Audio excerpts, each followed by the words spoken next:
Hi friends, welcome to insight of Bible YouTube channel. இன்றைக்கி நம்ம ரொம்பவே இன்ட்ரெஸ்டிங்கான ஒரு விஷயத்தை தான் பார்க்க போகிறோம். இன்றைக்கி நம்ம என்ன பார்க்க போகிறோம் அப்படின்னா, சிம்சோன் மற்றும் இயேசு கிறிஸ்துவை பற்றியும் இவர்களுக்குள் என்ன ஒற்றுமை இருக்குது அப்படிங்கிறத பற்றியும் தான் பார்க்க போகிறோம். இந்த சிம்சோன் இயேசுவுக்கு நிழலாட்டமான ஒரு நபர்.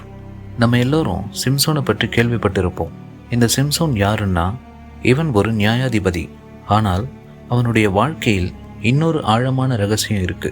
சிம்சோன் ஒரு சாதாரண கதாபாத்திரம் மட்டுமல்ல, அவன் ஒரு நிழல். அந்த நிழல் யாரை குறிக்கிறது என்று தெரியுமா? இயேசு கிறிஸ்துவை குறிக்கிறது. சிம்சோன் பிறந்ததிலிருந்தே நசரேய விரதத்திற்காக பிரித்தெடுக்கப்பட்டவன். அவனுடைய வாழ்க்கை தேவனுக்காக அர்ப்பணிக்கப்பட்டது. இயேசுவும் நசரேயன் என்று அழைக்கப்பட்டார். இங்கு நாம் பார்க்கும் உண்மை என்ன? சிம்சோனில் தொடங்கிய தேவனுக்கென்று பிரித்தெடுக்கப்பட்ட வாழ்க்கை இயேசு கிறிஸ்துவின் மூலமாக முழுமையாக நிறைவேறியது. சிம்சோனின் பிறப்பு தேவதூதன் மூலம் முன்கூட்டியே அறிவிக்கப்பட்டது. அவன் இஸ்ரவேலை ரட்சிப்பான் என்று சொல்லப்பட்டது. அதே போல இயேசுவின் பிறப்பும் தேவதூதனால் முன்கூட்டியே அறிவிக்கப்பட்டது.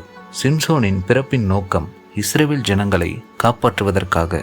இயேசுவின் பிறப்பின் நோக்கம் உலகமெங்கும் உள்ள மனித குலத்தை காப்பாற்றுவதற்காக. சிம்சோன் பெலிஸ்தியரை அழிப்பதற்காகவே படைக்கப்பட்டவன். இயேசு சாத்தானின் அதிகாரத்தை முறியடிக்க வந்தார். சிம்சோன் வெளிப்புறமான சத்துருவை எதிர்த்தான். ஆனால் இயேசு கிறிஸ்து உள்ளார்ந்த பாவத்தை வென்றார். சிம்சோன் தெலீலாளால் காசுக்காக காட்டிக் கொடுக்கப்பட்டான். இயேசுவும் யூதாஸ் காரியத்தால் 30 வெள்ளிக்காசுக்காக காட்டிக் கொடுக்கப்பட்டார். சிம்சோனின் பலம் இரகசியமாக விற்கப்பட்டது.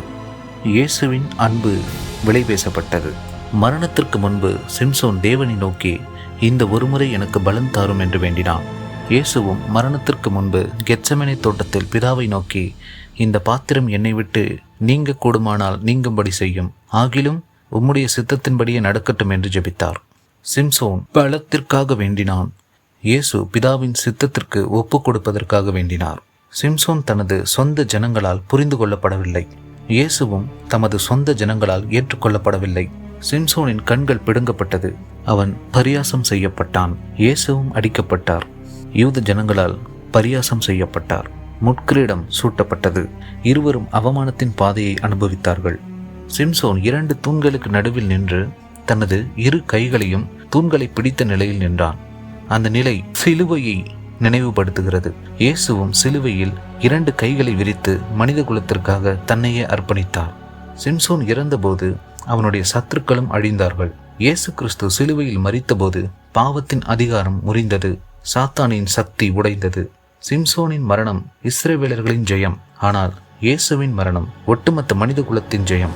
சிம்சோனின் வாழ்க்கை நமக்கு எதை சுட்டிக்காட்ட விரும்புகிறது என்றால், நான் ஒரு நிழல், ஆனால் நிஜமாகவே ஒருவர் இந்த உலகை ரட்சிக்க வருவார், அவர்தான் இயேசு கிறிஸ்து என்று குறிப்பிடும் விதமாக உள்ளது. இப்ப சில பேருக்குள்ள சந்தேகம் வரலாம், என்ன இருந்தாலும் சிம்சோன் பாவம் செய்தவன் தானே, அவன் விபச்சாரிகளுடைய சிநேகமாயிருந்தானே, இப்படி இருக்க இவன் எப்படி இயேசுவுக்கு நிழலாட்டமாய் இருக்க முடியும் அப்படின்னு. ஒரு விஷயத்தை நம்ம நல்லா புரிஞ்சுக்கணும். பழைய ஏற்பாட்டில் வாழ்ந்த நிறைய பேர் இயேசுவுக்கு நிழலாட்டமாக இருக்காங்க. அவங்க நல்லவர்களாகவும் இருப்பாங்க, கெட்டவர்களாகவும் இருப்பாங்க. ஆனால் அவர்களது வாழ்க்கையில் நடக்கிற சில நிகழ்வுகள் இயேசு கிறிஸ்துவை பிரதிபலிப்பதாக இருக்கும். இங்கே சிம்சோனை நான் நியாயப்படுத்தி பேசலை. அவன் வாழ்க்கையில் நடந்த சில சம்பவங்கள் இயேசு கிறிஸ்துவை பிரதிபலிப்பதாகவே இருந்தது. ஓகே ஃப்ரெண்ட்ஸ், இன்னைக்கு நம்ம என்ன பார்த்தோம் அப்படின்னா, சிம்சோன் மற்றும் இயேசு கிறிஸ்துவை பற்றி நிழலும் நிஜமும் அப்படிங்கிற தலைப்பில் இருந்து பார்த்தோம். இன்னும் இயேசு கிறிஸ்துவுக்கு நிழலாட்டமாக பழைய ஏற்பாட்டில் நிறைய பரிசுத்தவான்கள் இருக்காங்க. அவங்க எப்படி இயேசு கிறிஸ்துவுக்கு நிழலாட்டமாக இருக்காங்க, எந்த விஷயம் இயேசு கிறிஸ்துவோடு அவர்களை இணைக்கிறது அப்படிங்கிறத இனி வரும் நாட்களில் பார்க்கலாம். கர்த்தர் தாமே உங்கள் யாவரையும் ஆசீர்வதிப்பாராக.